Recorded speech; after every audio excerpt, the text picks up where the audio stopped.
Hello, everyone, and welcome to the Wisdom Seeker Live podcast. Glad to have you with us this week, and I am looking forward to sharing our time today with a friend on LinkedIn. But for the moment, I just want to go over some little details about how things will flow today.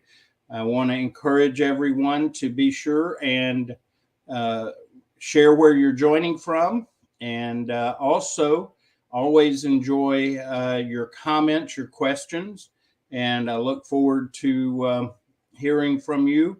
And just as a reminder that we're about seeking wisdom, and from our view, wisdom is about uh, a process, a journey, and that journey starts with gaining knowledge, and from that knowledge, which is something we can gain accidentally on purpose. However, one of the things I like to share is that we have at times thought of knowledge as power, but in my opinion, knowledge isn't power. Knowledge is just a good starting place. The second step in that journey is to gain understanding. And generally, that's through experience and in life. And it's where we begin to take what we have, the knowledge we have gained, and begin to apply it and make it work in our lives and use it real world. And then the last step in that process, and the most significant step, is where we go from knowledge and understanding to wisdom. And the big principle there is we learn to see the world outside of ourselves in a bigger picture. And we make sure that we, excuse me, consider not just how things affect us, but how it affects others and the world around us. And for those of us that are of a spiritual bent, one way we like to put it is seeing things through God's eyes. So that's our wisdom journey. And today, our goal is to visit with a friend of mine from LinkedIn. He and I have been interacting now for a while on LinkedIn. The first time we've actually got to speak in person, and I'm excited to learn more about Vijay and grow through his wisdom. So without any further ado, let me bring Vijay on. By the way, welcome Shrenik, and welcome Shona and Panda. Glad to have you with us and appreciate you being here. So without any further waiting, Vijay, welcome to Wisdom Seeker Live podcast. And Vijay and I especially seem to gather around education and trying to help others. So tell us more about yourself for our audience, Vijay. Uh, Kevin, I'm really honored and humbled, thoroughly humbled and sincerely honored to be here with you, sir, under your mentorship. It's been a while we have been interacting with you, with each other. Uh, LinkedIn family, thanks a lot for accepting me as one of the mentees of Mr. Kevin. I'm a humanitarian development and social sector professional uh, who has been working around the world since last close to 3 decades uh, to help humanity, to help human resources, to help people resources to get an access to dignified livelihood solutions and wealth creation opportunities. My target audience through our institutional framework of International Academy of Entrepreneurship and Employability, United Kingdom, and its chapters in India, Nigeria, Mauritius, and so forth, is going to be bringing in 7 plus billion population on board with us to help them, to be a facilitator for them to get an access to dignified livelihood solutions as well as wealth creation opportunities. Thanks a lot, Kevin, for giving me this opportunity to interact with the larger audience of LinkedIn family and to share my experience in terms of my wisdom journey, which is still on and which is going to be there till eternity. This is what me and Kevin we have been discussing about because this journey of wisdom is endless Mm, and it is unstoppable. However, it is not going to be meaningful and significant till the time the global audience makes us learn how to keep on improving on a day-to-day basis to acquire more and more wisdom and insightful knowledge and based on the experience. Thanks a lot, LinkedIn family. Thank you, Kevin. And I'm open to interact with the audience. Thank you, Kevin. very good, very good. Panda makes a couple of comments that certainly appreciate that spiritual mentality needs peace of mind, and that indeed God lives as part of it in our kindness. And there's a lot of wisdom right there in that statement. So, Vijay, tell us a little bit more about IAEE and how people might engage with your organization and what your goals are with that. I know you alluded to it briefly. Can you expand on that a bit? Absolutely. Uh, International Academy of Entrepreneurship and Employability is an institution which welcomes everyone, one and all, from all parts of the world to join us, wherein we can help the audience, and we have been helping the audience to get an access to their livelihood. The livelihood, when we say livelihood, livelihood is comprised of, to start with, food, shelter, education, and healthcare. This is where, again, going back to my discussion and my interaction with Kevin, we had a discussion over one of the points, one of the questionnaires which I floated on the LinkedIn, and I requested all the audience to give me an input on it. That education, why education should remain as a privilege only on the earth. It has to be the fundamental right. Therefore, in order to in order to make this complete package of shelter, food, education, and healthcare translating into dignified livelihood solution, we thought that we will create an institution wherein we will start helping people to get these together in the form of livelihood. And that is possible only through two ways. Either one becomes an entrepreneur or one becomes an employable resource. Mm, And that is where, again, we have got a paraphrase, which is what I keep on talking about, is that be a brand. So anyone who is working towards developing himself or herself as an entrepreneur becomes a brand over a period of time, and which is where one starts heading towards more and more acquisition and accumulation of wisdom and starts growing towards maturity. Then second paraphrase is all about build a brand. Suppose I become a brand in myself as an employable resource. I go and join an organization. I go and join an institution to strengthen the brand and to let it grow to a level wherein the brand itself starts catering to the needs of humanity in the form of dignified livelihood solution.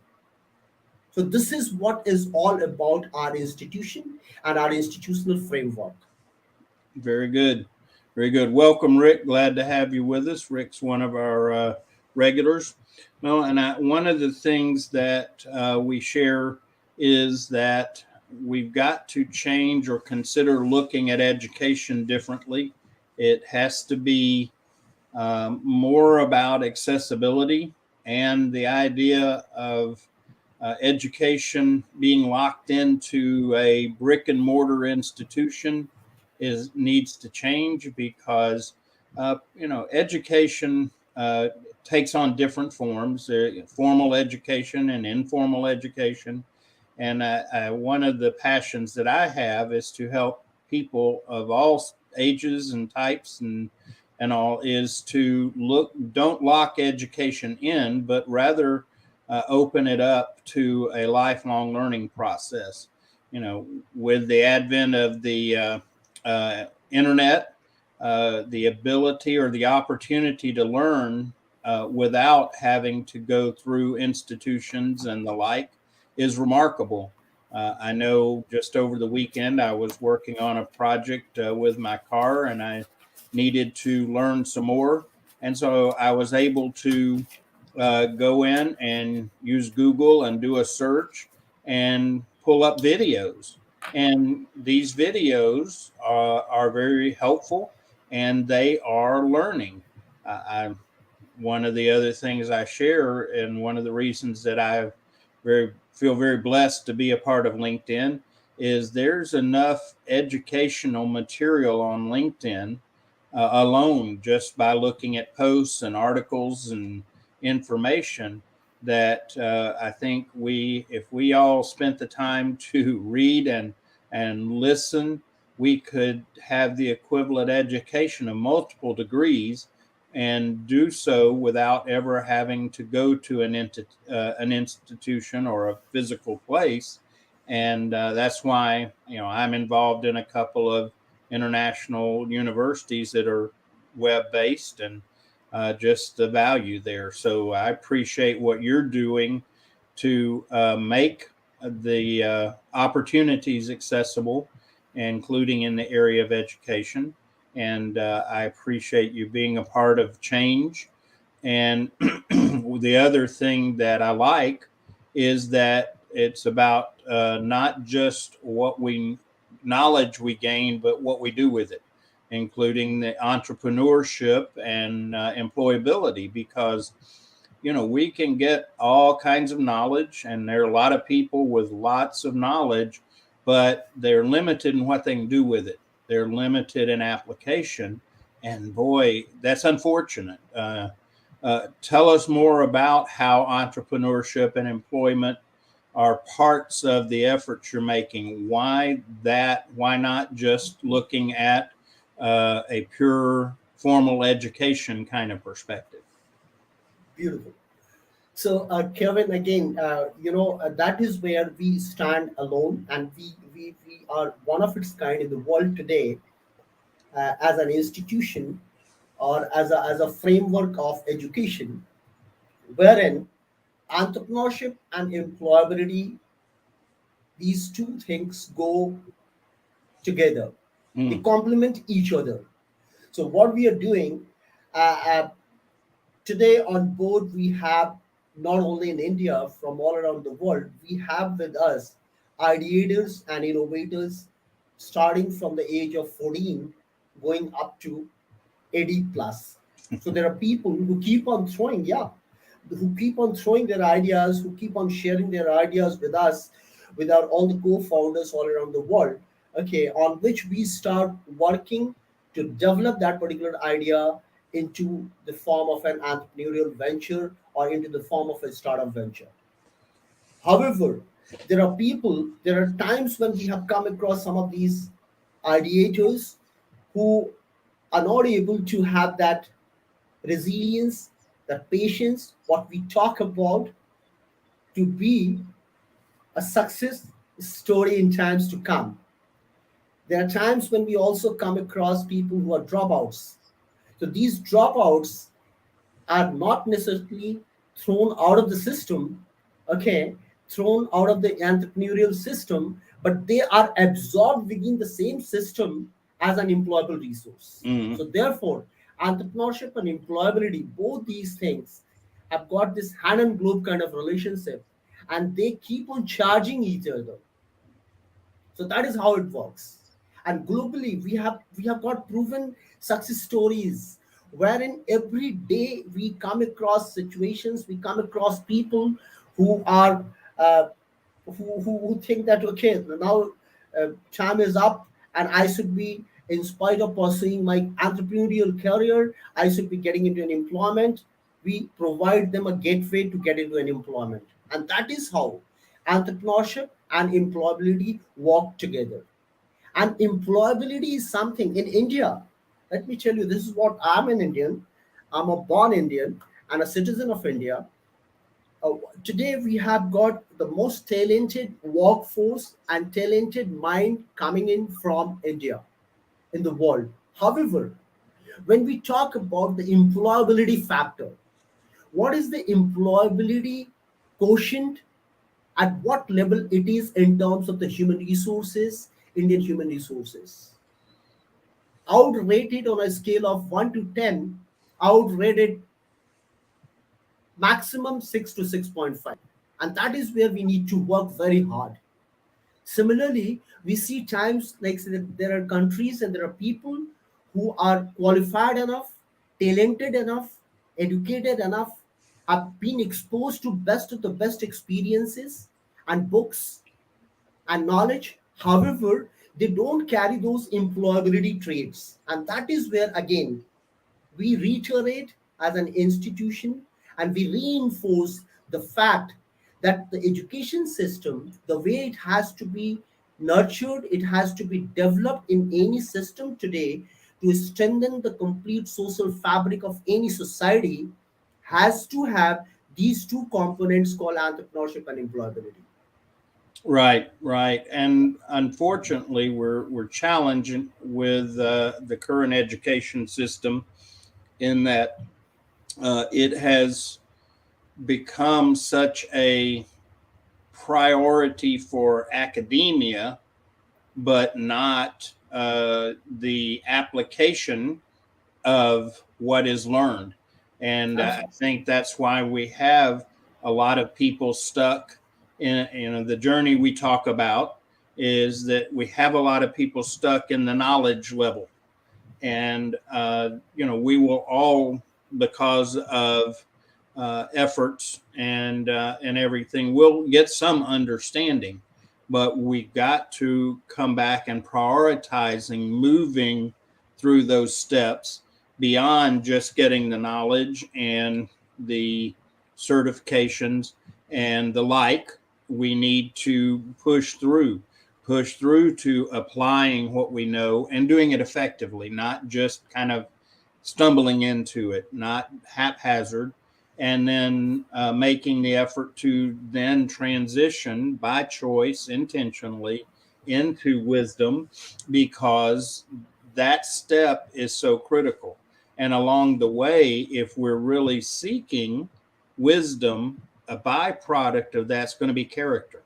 And we are challenged in our current cultures, and I find this to be true globally, not just here in the US, that we are not developing, intentionally developing character.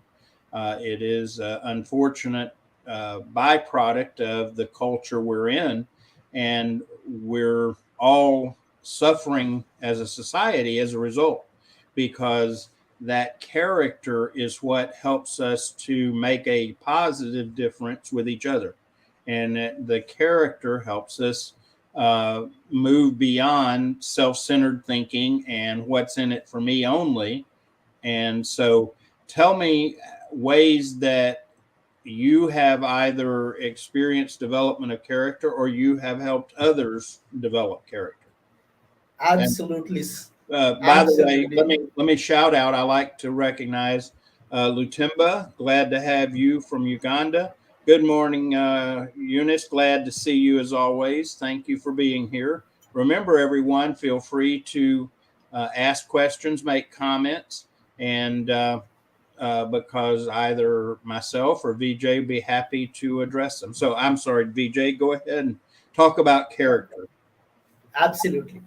So, Mr. Kevin, uh, you see, when we talk about character, I would put it like, say, in the form of integrity. So I don't know how character and integrity, how close these two things would be. But yes, when we talk about character, the character of a person, for myself, I have also grown in terms of developing my own character. Mm, I have also grown, I have reached to the level today, and still I'm being helped by my ecosystem to be to building better and better character and integrity factors, bring in more and more integrity factors, which embraces not only your personality, not only your presentation, but not only your financial integrity, but attitude, your attitude, your attitude to the society, your attitude to the ecosystem in which you have been nurtured, in which you have been grown up. Okay, so what I mean to say, that attitude has to be a giver's attitude. Unless and Mm, until we start learning to give it back mm-hmm. in whatsoever form, we would not be able to embrace the best of the best traits or features of character building process. Learn to give it back. Learn to give it. Whatever I have today, whatever qualifications I have been able to acquire, and I still aspire to learn and acquire more and more qualification, do my postdoctorate, do my doctorate from US universities, from African universities, from Indian universities, and do some more research in terms of, but my knowledge is not going to be of utilization for myself only till the time I don't share my knowledge with the audience, with the world. Therefore, this giving attitude, giving it back, give, be a giver.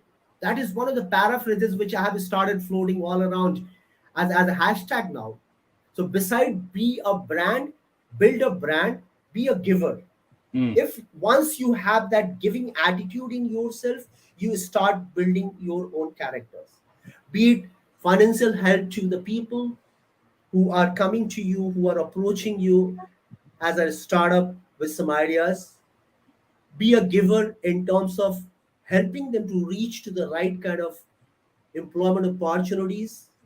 Be a giver in terms of training people in whichever way, in whatsoever way one can do, one can train people. mm, So this giving attitude is going to helping me, and this is what has been helping me to build my character as on date, whatever whatever level I have reached as of now. And still I'm open to learn from the world. I'm open to give it back to the world in terms of my knowledge capital, in terms of my financial capital, whatever best I have got. However, last but not least, one has to be pretty confident and pretty competent to first strengthen yourself, to first be very strong, resilient, be patient, to acquire knowledge, to have enough wealth, not to exploit others, to misutilize your wealth. Make use of the wealth for giving it back to the community. So this is what I have been doing, and this is what is going to help me in times to come. Thank you. yes, I agree. And the what I try to share with people is the byproduct of seeking wisdom.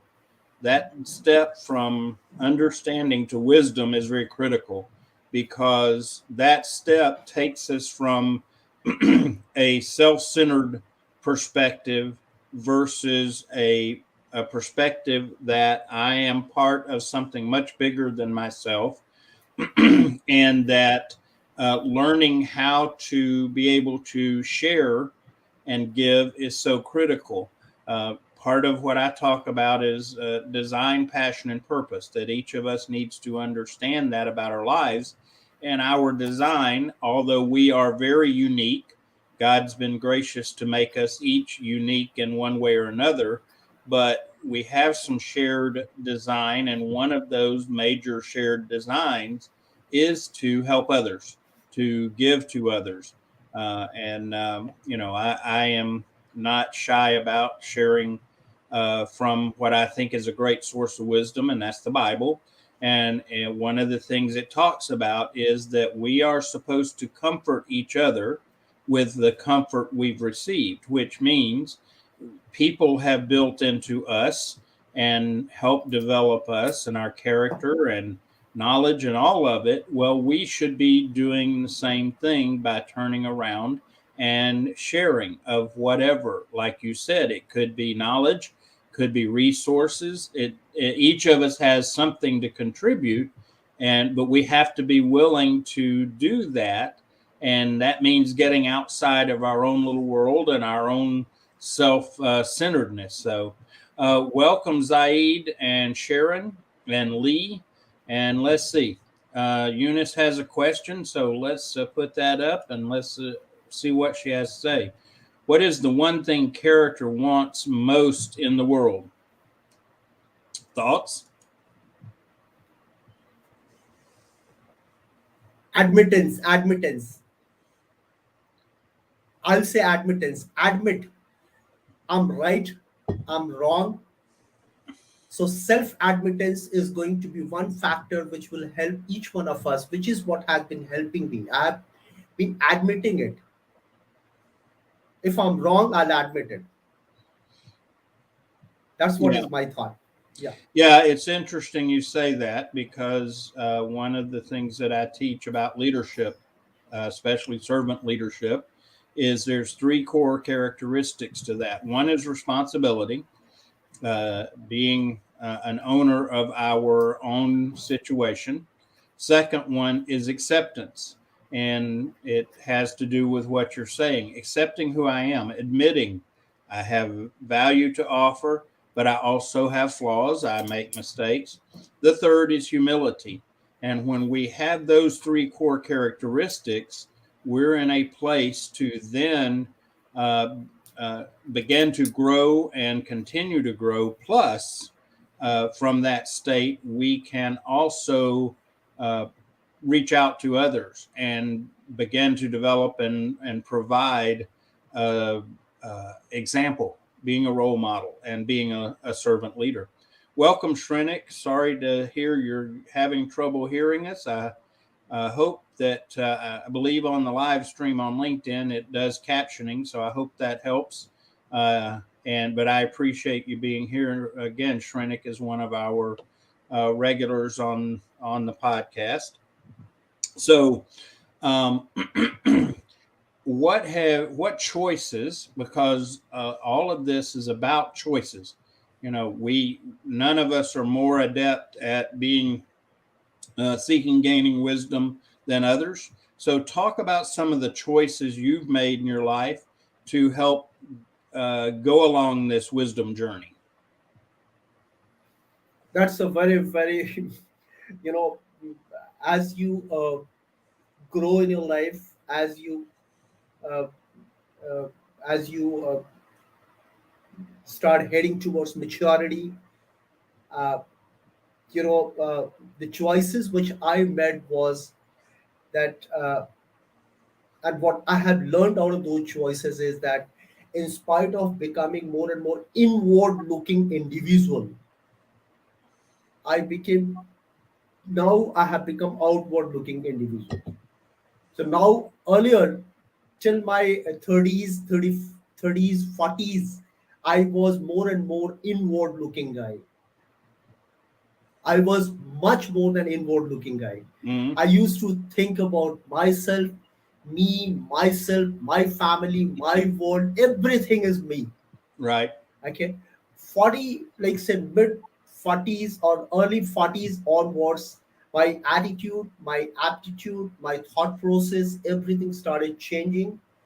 And I realized that this me is ultimately going to hurt me more Mm. than make me grow and grow towards, be it a success story or towards creating something.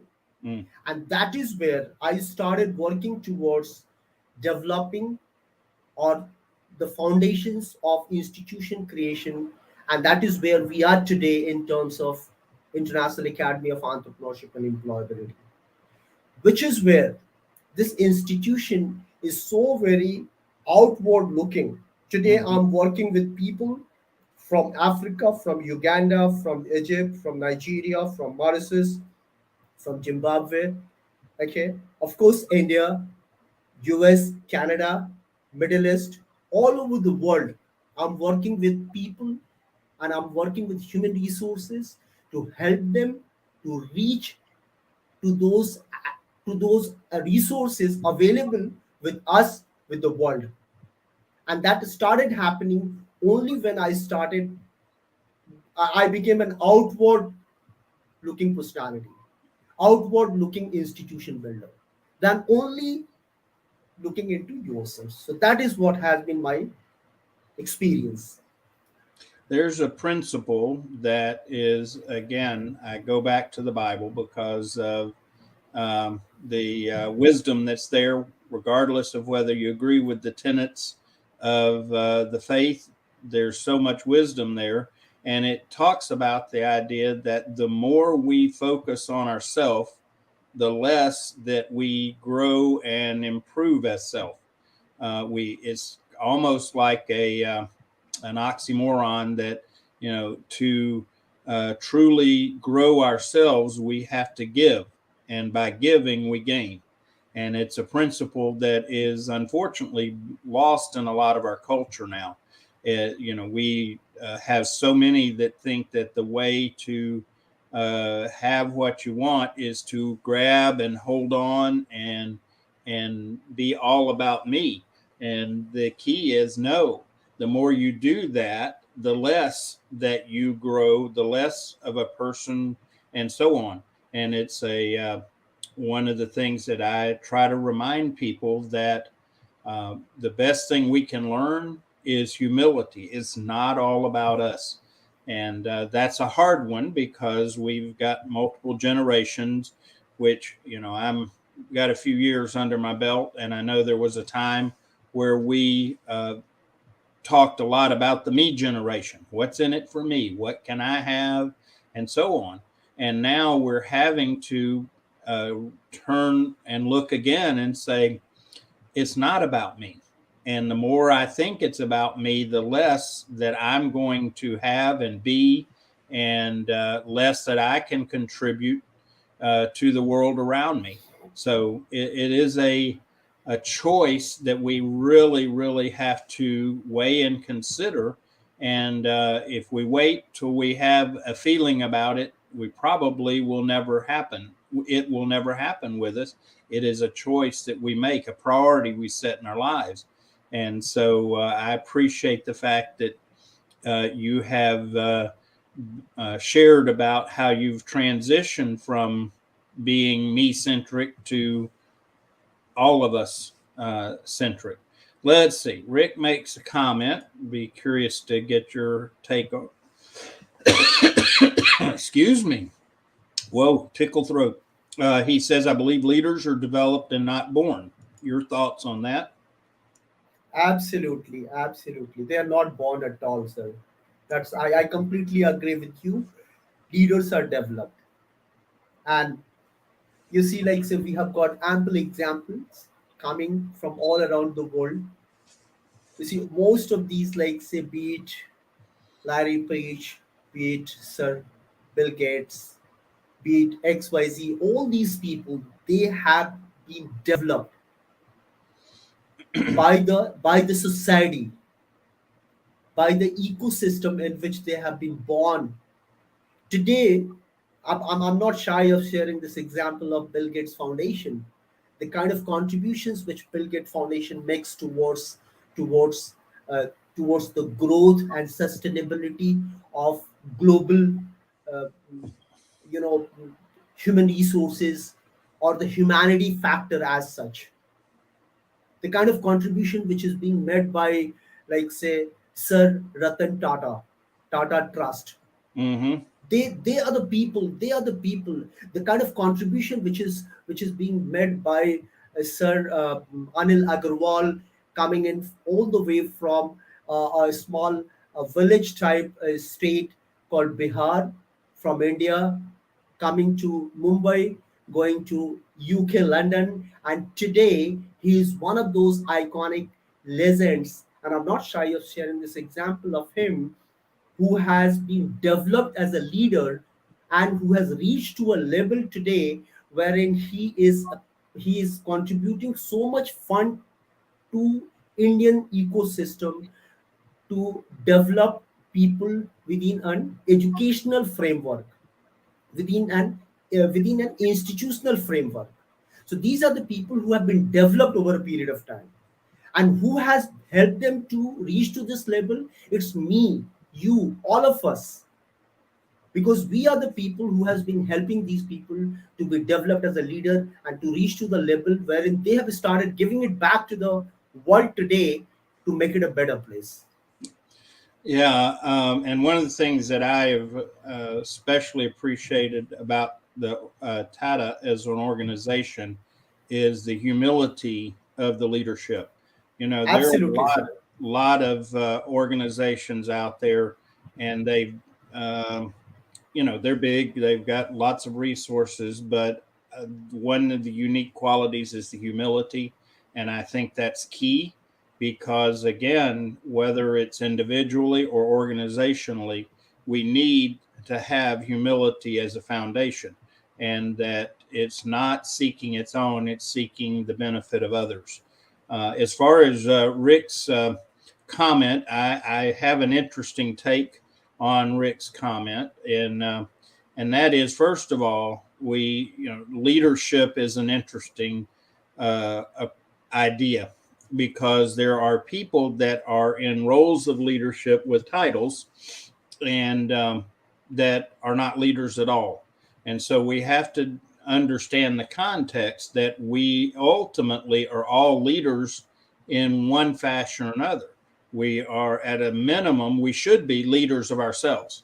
And it's a whole different concept. And then we are leaders of others in roles that we don't think of. And I wrote an article a while back called Accidental Leaders. But when we are parents, when we are volunteer in roles with community, things like that.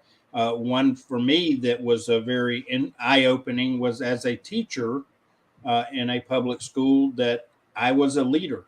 Now, I wasn't given that title per se, but the reality is that I was a leader.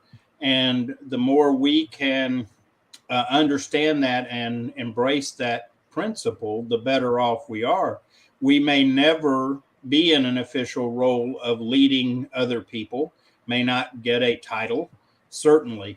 But at the end of the day, we're going to be leading at least ourselves and potentially others, even without the title. And with that in mind, I I teach leadership all the time. And, the concept of developed versus born is that some people are born with natural characteristics that lend itself more to leadership than others. But nobody is by birthright precluded from being a leader. We can all develop our into leaders in different forms and fashions. Whether we ever get a title of it or not, that's not important. So um, it's an interesting concept, and it's very um, at times very simple, at times very complex. But leadership is something that is still elusive to people. And I go back to, it has to start with those three core characteristics, and that is responsibility, acceptance, and humility. Got to start there. Let's see. Kevin, can I just add on, with your kind Of permission, course, sure. one more component out here in leadership. In today's paradigm, leadership is more about creating more and more leaders, creating more and more leaders all around the world, Right. than having followers to lead only. And that is where there is a difference between two types of leadership. One is a political leadership, another one is a business leadership, or generic leadership. So, political leadership all over the world prefers to have followers, Mm. blind followers. But generic leadership, which is what may happen even in a family framework, even in a society, even in a village, there these leaders in today's paradigm have to create more and more followers. So this is where these two leaderships are very different. Politicians want to have followers who go all the way. Whatever their leaders say, they say yes. They don't even forget about opposing it. They don't even question the integrity of their leaders.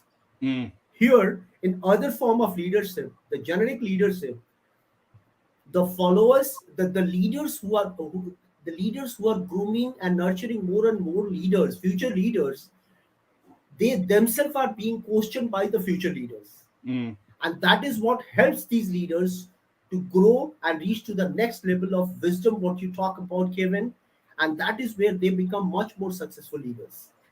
Yes, and my estimation, my opinion is that the only real leadership that is out there has to be based as a servant leader. Because as a servant leader, I am just as comfortable being out in front and leading the charge, or be in the background following. And in my roles at different times, I have to shift. I may be leading 1 minute, and the next minute I'm allowing someone else to lead, and I am focused on following the best I can with that leadership at that time. And so, yeah, it's an interesting principle, and but I think has to be at the core of servant leadership. Otherwise, you get into other issues, like you said, such as focused on only developing followers. If that's your focus, you have misunderstood the responsibility of being a leader, and that's why responsibility is a core characteristic of being a servant leader. And again, it's interesting to me that so many people think in order to be a leader, you have to have a title. And I have been in so many roles that I have no formal position, but I find myself leading, not because I'm seeking it, but because that's the way it works out. And I find that most servant leaders aren't looking to be leaders. It happens because they have leadership qualities and others recognize it and want to follow it. And that becomes a key part. Let's see. Zaid makes a comment. He says, Rick, I would say we can have both. Some are born, but most are developed. And it's interesting, we we have a tendency to get what I call formularized. We want formulas that fit everything all the time. And one of the things about wisdom is it's not about formulas. There are not enough books with formulas in them to give us a formula for everything.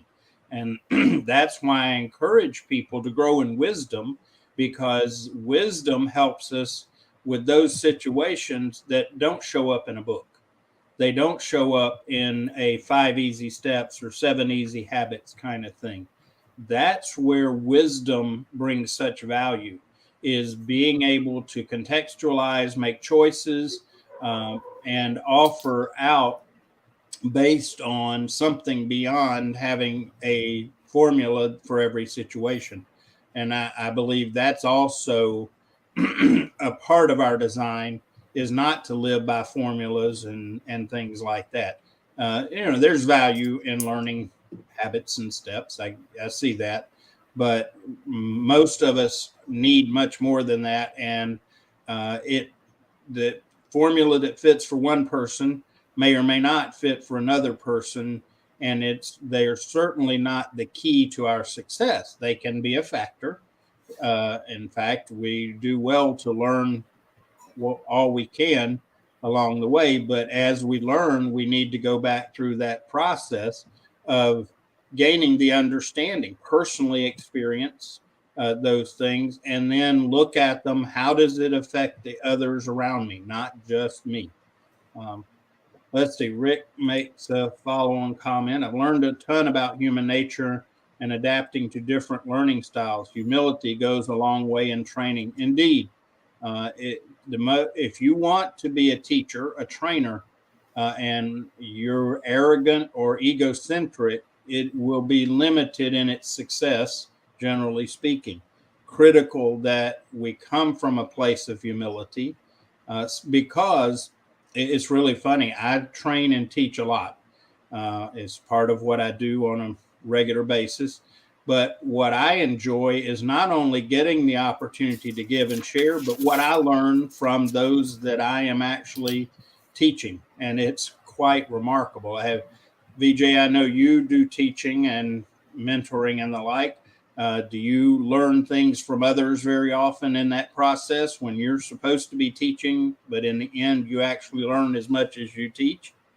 Absolutely, absolutely. So, and again, like say humility and Tata's, these two brands are so close to my heart.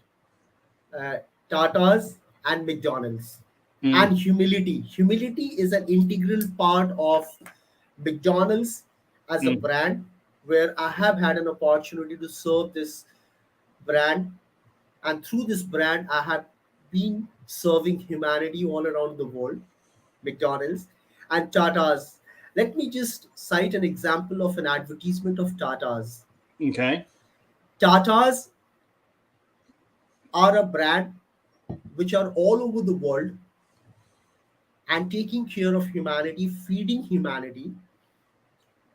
They are into most of the spaces you talk about.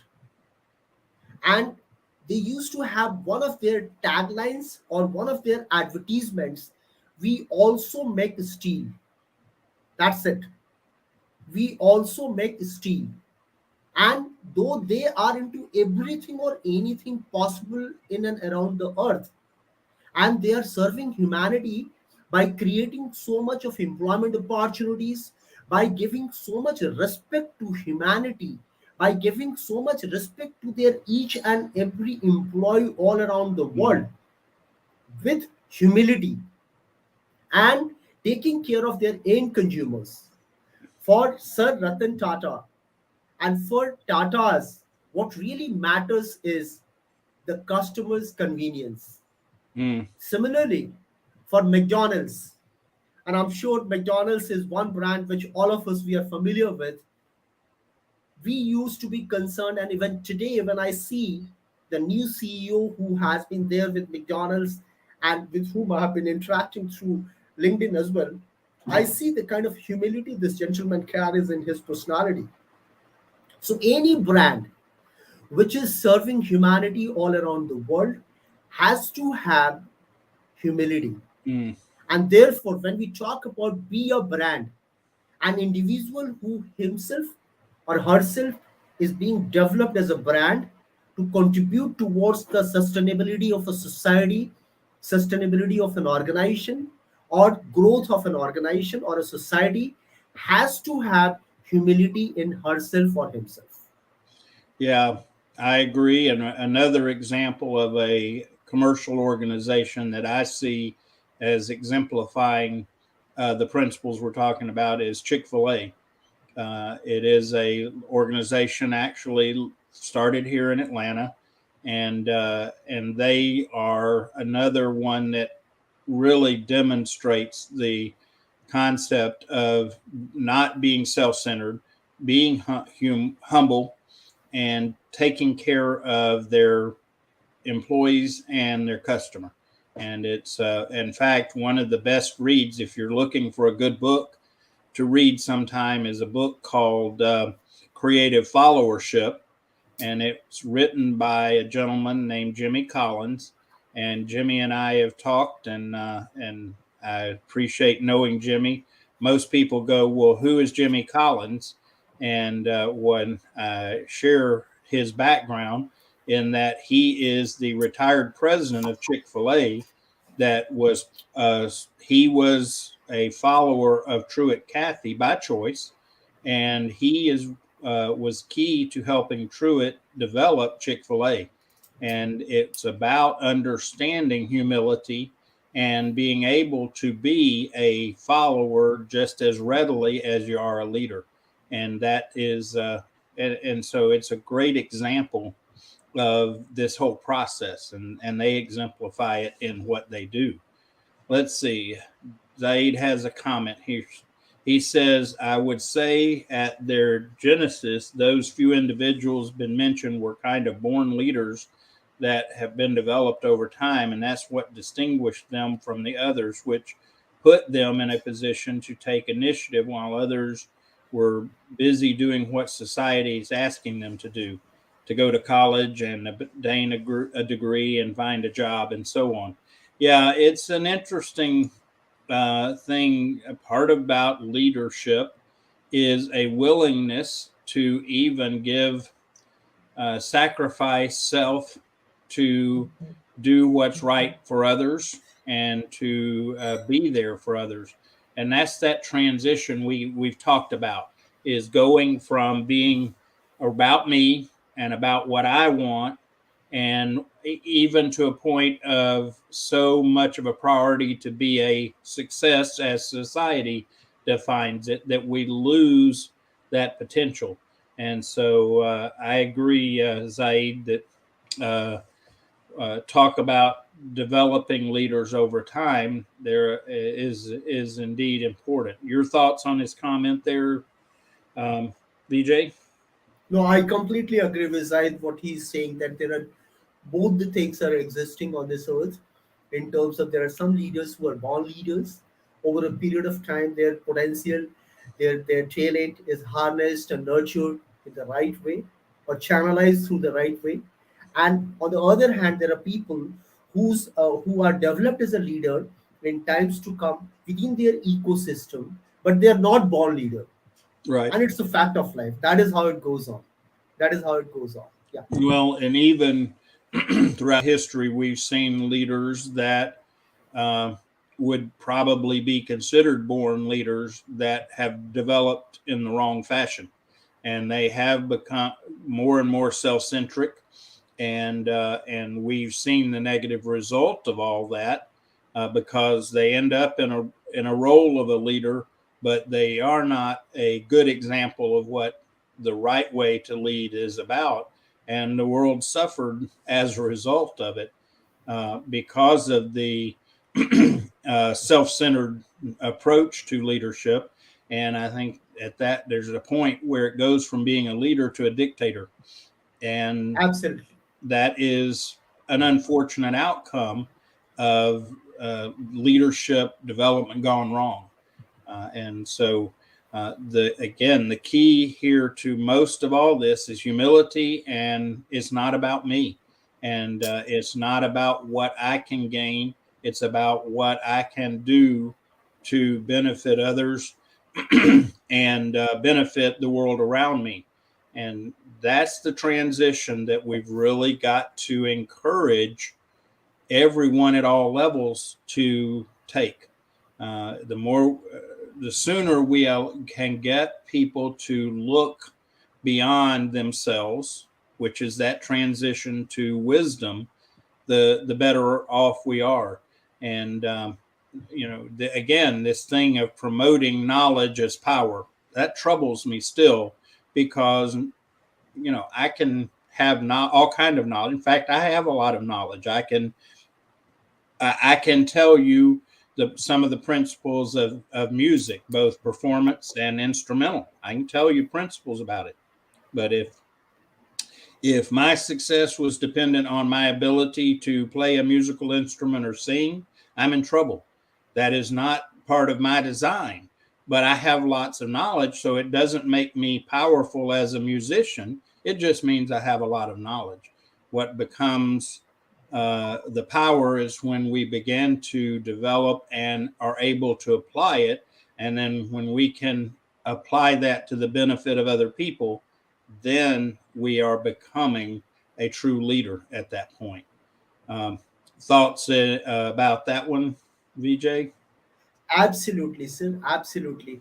Whatever we are accumulating over a period of time, since inception of our childhood, and since when we open our eyes, and till the time one really enters into heading towards eternity, which is what we Mm. were discussing about in our last session. Okay, this uh, everyone, each and every person on the earth has those qualities of leadership. However, times when some of them they are exposed to those opportunities, times when some of them are not exposed to those opportunities. And coming back to our discussion, Kevin, and that is where our efforts, joint efforts of Kevin sir, myself, and all other audience and the entire world coming together, working towards creating more and more educational opportunities for our human resources, to educate them, not necessarily by certifying or issuing a certificate to them from an university or from a college or from an institution. By educating, what I mean that they have to be mentally developed, intellectually developed to a level wherein they start helping themselves to reach to a level so that they start serving the society. Mm, They start sharing their knowledge capital or whatever resources they have for the world. And it is in, at the end of it, it should be equally distributed, which is what may sound to be utopian thought. But yes, this is what is my dream. That why can't everyone on the earth has an access? Why can't everyone on the earth have an access to food, shelter, education, and healthcare at a reasonable cost? mm, To have dignified livelihood solutions. And once one reaches to that level of dignified livelihood solution, and above that, once someone feels that I have got some amount of talent, intellect, excess, I have got some amount of money in excess with myself, I have got some amount of time in excess with myself, that is where we again pitch into and start helping that person to avail the opportunity of wealth creation for himself and for the society. right. Yeah. Well, one of the things that I continue to encourage anyone that I can is recognition that our value isn't in what we have. It it isn't in what position we face. It's not in approval of others. Our value is established by our Creator.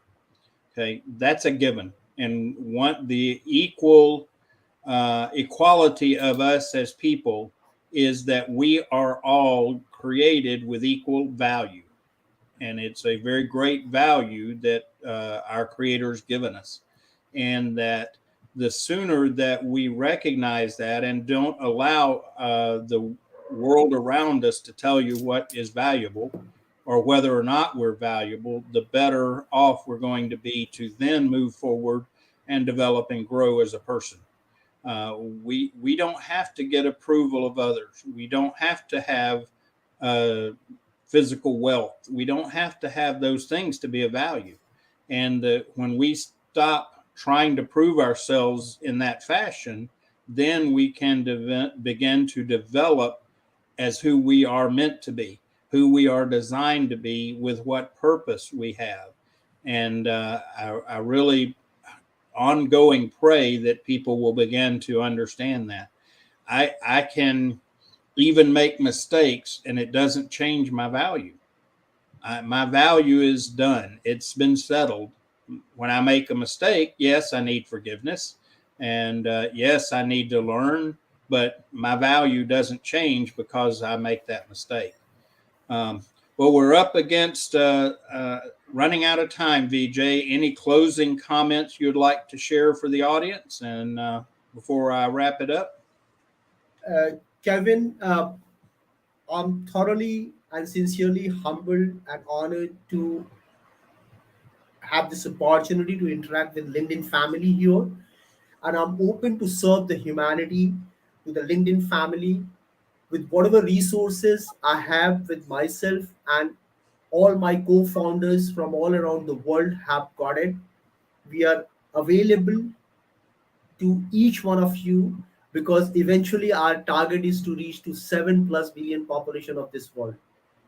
Our target is to reach to each and every doorstep with dignified livelihood solutions and wealth creation opportunities. Anyone or everyone can reach us through an email that is I for Indian, A for Academy, E for Entrepreneurship, IAE Global, G Goa, L London, O Orange, C Canada, A America, L London @gmail.com.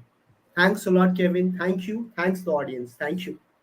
Very good, Vijay. Even after we close out, if you'd like to share your email in the comments from the broadcast today, please do so that people can reach out. Thanks, everyone. I appreciate everybody's interactions. Zaid, thanks for the comment about education. I won't get started on that because you know that will extend our show well beyond our time if I get going on it. But agreed, education's got to be approached differently and so on. So look forward to having everyone back next week. I don't know the topic yet. We may have a guest. We may just have a discussion about some additional ways of wisdom. And thank you, everyone, for being here. I pray that you have a blessed week and look forward to blessing others as well. So thank you, everyone. See you next week. Vijay, thanks so much for taking your time to be here. It's a real honor to have you Thank here. you, sir. God bless Thank you, sir. everyone. Until Thank next you. week, same time, we will see you later.